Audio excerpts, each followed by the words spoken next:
Good afternoon. Welcome to Convocation. Thanks to all of you who are coming. Thanks to you who are coming who are not enrolled in the class, as well as those of you who are. How many of you have actually seen or heard Chris Proctor before? Raise your hand. Wow, several of you. Okay, so he has quite a following. All right, welcome back. Before we get started, just a couple of announcements. Those of you who are taking the class for credit, don't forget to go to your 3 additional cultural events. We have a couple of events coming up this week that you might be interested in attending. Tonight there's the dinner theater, and then on Tuesday is the rock and roll concert. So that ought to be really fun, so make sure and go to that. Now, just a quick note about theater etiquette. How many of you have been to a live theater performance in a big city, maybe up north? Okay, so you all know that if you show up late in a theater, they don't let you in until there's a break, right? Okay, because this is a class, it works a little differently, but we want this to be as close to a live theater experience as possible.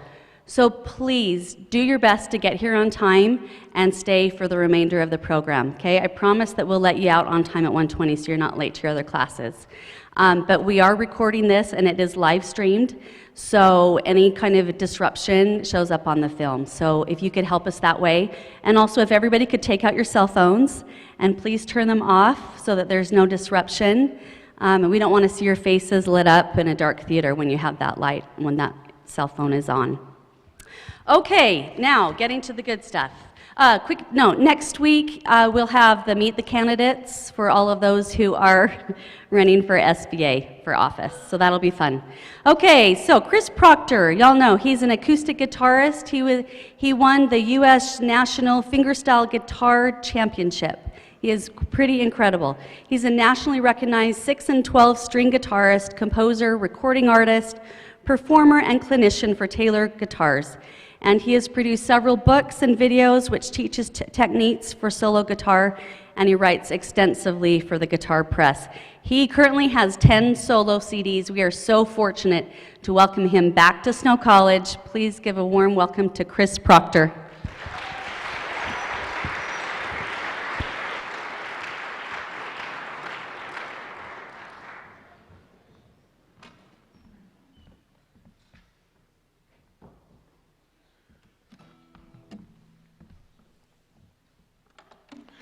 Well, I am told there are some guitar players here. Normally, when you play a concert, the only people who sit in the front row are guitar players. Everybody else considers it kind of aggressive behavior, but the guitar players go right for it.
Thank you. Thank you. I'm a little bit under the weather, but one of the benefits of being a solo guitarist who doesn't sing is it doesn't really matter if my nose is plugged up, you know? Sopranos are in a world of hurt when that happens, but I'm not. Your fingers don't ever catch a cold, and that's a good thing. So I've spent the last 35 years traveling with Utah as Salt Lake as my home base, but it's actually rare that I play in Utah, maybe twice a year or 3 times a year.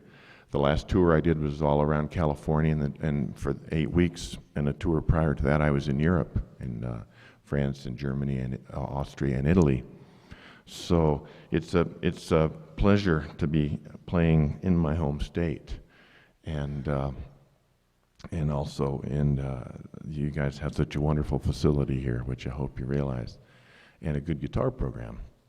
But this being the kind of thing it is, I will be happy to answer questions. I know guitar players sometimes have questions, but non-guitar players do as well. But basically, for a quick introduction to what I do, I'm trying to be the band. I'm trying to tell the whole story and played several different lines with, you know, one guitar, one person. And so I assign different functions to the different fingers of both left and right hand, you know, bass and melody and rhythm and inner voices and so on. And also, you have to make different kinds of sounds. It isn't enough to play in a concert. An evening concert might be 2 hours long. It isn't enough to play one guitar one way. So I have several guitars, and you'll hear different techniques. You'll hear techniques that you don't hear anybody else use on guitar. This is one of them on the acoustic guitar we're getting warmed up for St. Patrick's Day. We're in March now, so I'm going to do a little Irish piece. I started out with an original piece called Morning Thunder, which is also the title of a concert DVD that I have. And this one here is a medley of 2 Irish pieces, and the bagpipes and flute play a role in those pieces, yet there's no way to sound like bagpipes and flutes on guitar normally. So this is my answer to that. This is the Ramblin' Irishman and South Winds.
Thank you. The little device that I use for that is a little magnet that you have to learn to suspend above the strings, and it makes the string move with the force of the magnet that's in it, and you have to, of course, control it and control the volume, and against all odds avoid bumping into the string with it, which is the kiss of death. It's like stepping on a tin can in front of a microphone. No fun at all. Well, the notion of this style of guitar, of not classical guitar, not jazz, but solo instrumental guitar, is rooted in the blues. The first cool steel string players were blues players. And originally, if I go back 50 years, almost all my repertoire was blues, and then I kind of got away from that and studied more and took off in different directions, but I still include blues just about every show that I remember to do it. I used to teach a lot, and this one student gave me the blues, and I wrote him a song because I was so horribly depressed after every lesson. And they named it after him, and he thought this was the greatest thing in the world. He has a song on a record named after him. Henry's Shuffle.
Thank you. Now I'm happy to answer questions. Now guitar players don't want to wait till the end of a presentation because they might have a question about a song I did 2 songs ago, a technique or something, and by the time they get around to asking it, I probably couldn't answer it. I will have changed tunings on the guitars and couldn't demonstrate. So I'm going to check briefly with anybody to see if you've got any questions for me. And again, I'll be out there by the CDs later if you want to ask questions then too. That's fine. Yeah. The tune, yeah, I should say this. He's asking how the guitar was tuned. Normally there's just supposed to be a way that the guitar is tuned, and you keep it in that. They call that standard tuning. But those that told you that was the case, they lied to you. There are innumerable ways to tune the guitar. That particular one is as low as I happen to go. A C in the bass and D, G, C, G, D, G, A, D from low to high. Below that, the strings get so floppy, it's almost impossible to keep it in tune for me.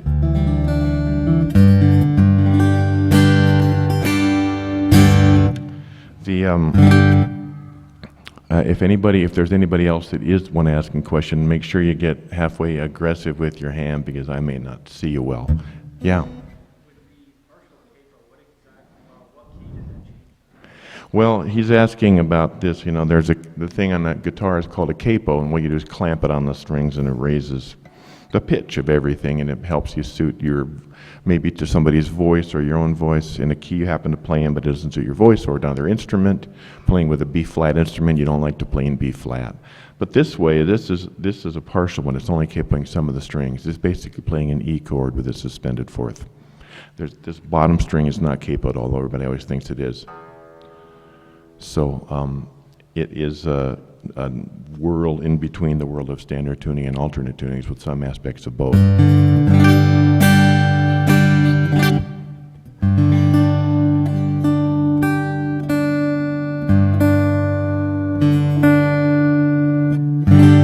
I'm going to do a little bluegrass medley here. I used to go to festivals all the time, and I'd watch these guys play, and they'd always need a bass player and a rhythm player to back them up, play these tunes. I thought, this just isn't right. These are just tunes. Why can't you play them all yourself and play those parts? So I had to make up a melody to show them what I was talking about, and this is one of the early ones I did. There's a fiddle tune called the Huckleberry Hornpipe, and a bluegrass tune called Lime Rock, and another one called the Kitchen Girl.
For maybe the first 25 years I was recording and traveling, I was doing, 95% or more original music, all music I'd written. I felt like that was my vocation and my calling, and I still do to a large extent, but one time not all that long ago, maybe 10, 12 years, some folks came backstage during the break. They sent a delegation. I don't know how they chose them, but there were people from the local arts council. They all came. They said, we really want to tell you how much we're enjoying your program so far. However, there's some in the audience that wonder if you might play something they'd heard before.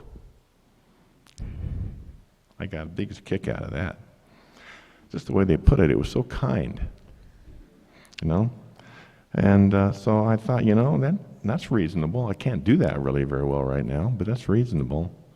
Which sent me off in another direction entirely for a couple of records before I went back to my original music. And so I'm going to play you an example of that. I decided to make an album entirely of non-original music and entirely of medleys.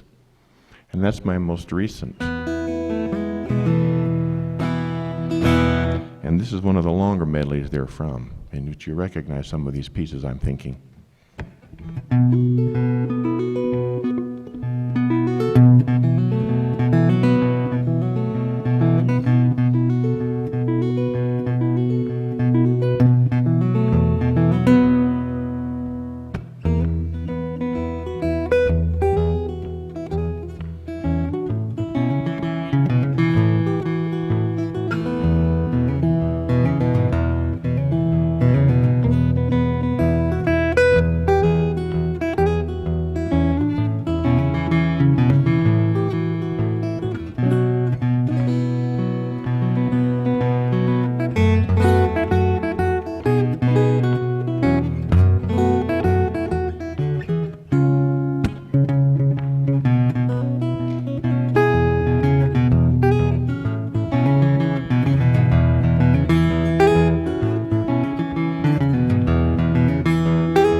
Thank, thank you.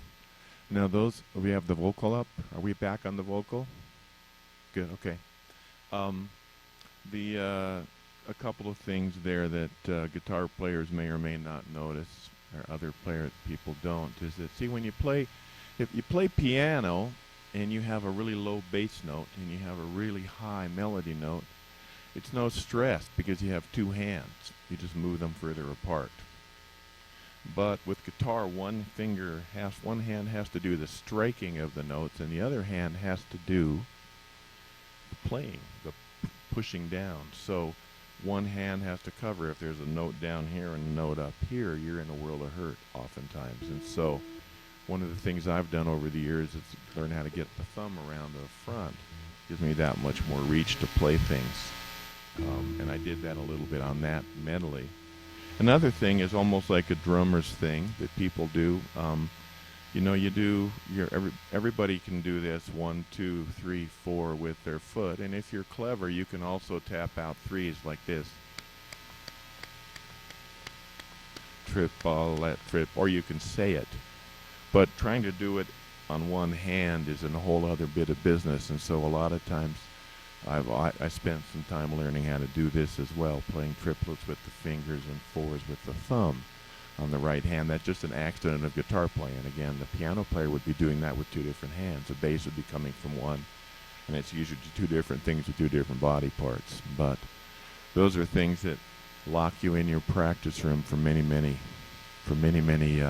hours while you try to figure them out and while you decide whether it's worthwhile to try to figure them out. I'm going to be jumping over to the 12 string here to finish up, I think. Are there questions that I might have missed, or is anybody? Yeah.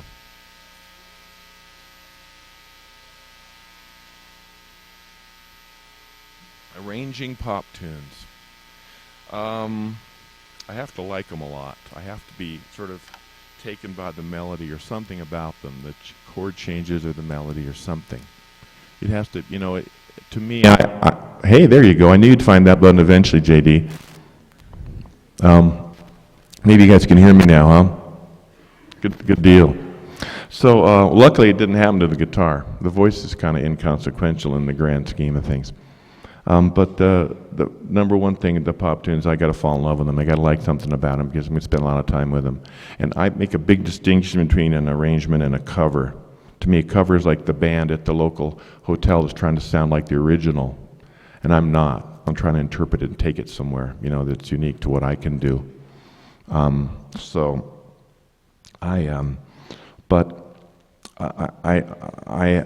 these days I'm pretty intoxicated with the idea of medleys. So I like to find them that I can pair odd things together. Sometimes those were now. There was mostly Beatles and a little bit of Donovan in there, but there's other medleys where I've got old blues and then soul, and I've got folk music mixed up with show tunes from the 50s. But basically, I gotta love the melody. But the real trick is finding, number one, the key it's going to work on in guitar. That's the big stress. And then what if there's a tuning that's going to work? Because a lot of times some alternate tuning is really going to make it come alive and give you access to some techniques. So first thing I do is say what key would work out in standard tuning, and then I begin to fish around in my bag of tricks and my alternate tunings to see.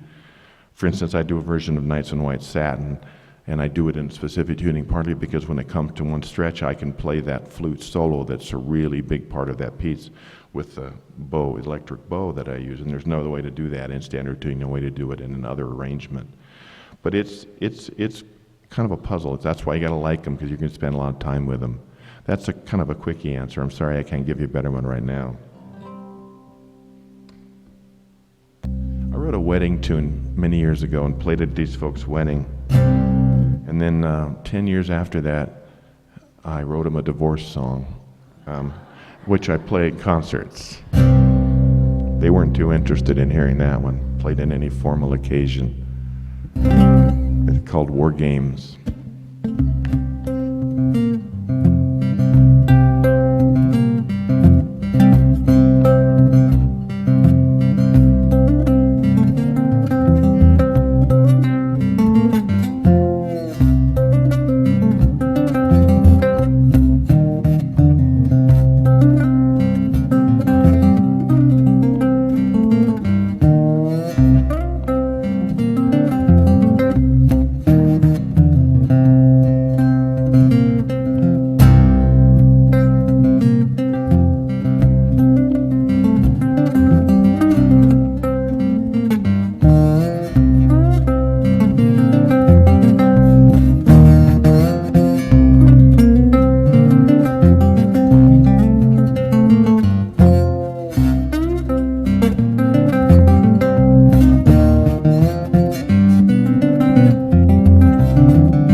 Thank you. I'm going to play one more piece for you here. And I want to thank you all for having listened and having come. 12 string, there's a whole bunch of things that I do that you don't see anybody else do on the 12 string. And the little mute that I used and the way I used the slide is part of it. I also play the strings individually. And that's what this one's about. This is from all the zany trips to Alaska I've taken, called bush pilot syndrome, which is an actual disease up there, as it turns out.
Thank you all again very much. I'll be happy to talk to you.